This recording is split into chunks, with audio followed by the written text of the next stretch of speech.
பன்னீரா டோஃபுவா எது ஆரோக்கியத்திற்கு ரொம்ப நல்லது? நமக்கே தெரியும் பன்னீர் அப்படிங்கிறது ஒரு அனிமல் ப்ராடக்ட், பால்லேருந்து எடுக்கப்படுறது. டோஃபு அப்படிங்கிறது ஒரு பிளான்ட் ப்ராடக்ட், சோயாபீன்ஸ்லேருந்து கிடைக்கிறது. ஊட்டச்சத்து அப்படின்னு பார்த்துட்டா பன்னீரில் புரோட்டீன் அதிகமாக இருக்குது, கால்சியம் அதிகமாக இருக்குது. ஆனால் சேச்சுரேட்டட் ஃபேட் அதிகமாக இருக்கிறதுனால கேலரிஸும் அதிகமாக தான் கிடைக்குது. டோஃபுவை பொறுத்தவரை ஃபைபர், அயன், பொட்டாசியம் இது மூணுமே பன்னீரை விட ஜாஸ்தி. ஃபேட் ரொம்ப கம்மி, அதுவும் ஹெல்த்தி ஃபேட்டான பாலி அன்சாச்சுரேட் ஃபேட் தான் இருக்குது. அதனால கேலரிஸும் நமக்கு கம்மியாக தான் கிடைக்குது. செரிமானத்தை பொறுத்தவரை பன்னீரில் ஃபேட்டும் லாக்டோஸும் இருக்கிறதுனால சில பேருக்கு செரிமானம் கஷ்டமாக இருக்கும். டோஃபுவில் ஃபைபர் ஜாஸ்தியாக இருக்கிறதுனால செரிமானம் ஈஸியாக ஸ்மூத்தாக நடக்கும். ஹார்மோனல் எஃபெக்ட் அப்படின்னு பார்த்துட்டா பன்னீரில் எந்த ஒரு பிரச்சனையும் கிடையாது.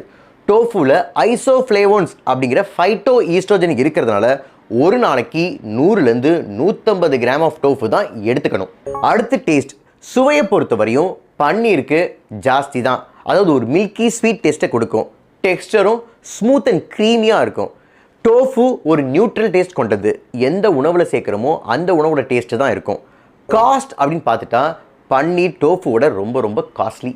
ஒரு ஹெல்த்தி பர்சனாக இருந்தாங்க அப்படின்னா பன்னீரோ டோஃபுவோ அளவோடு எடுத்துக்கிட்டால் ரெண்டுமே நல்லது. ஆனால் வளரும் குழந்தைங்களுக்கு, புரோட்டீன் அதிகமாக தேவைப்படுறவங்களுக்கு, உடல் எடையை அதிகப்படுத்தணும் அப்படிங்கிறவங்களுக்கு பன்னீர் நல்லது. வீகனாக இருந்தாங்க அப்படின்னா, லாக்டோஸ் இன்டாலரண்ட்டாக இருந்துச்சுன்னா, இல்லை உடல் எடையை குறைக்கணும் அப்படிங்கிறவங்களுக்கு டோஃபு நல்லது.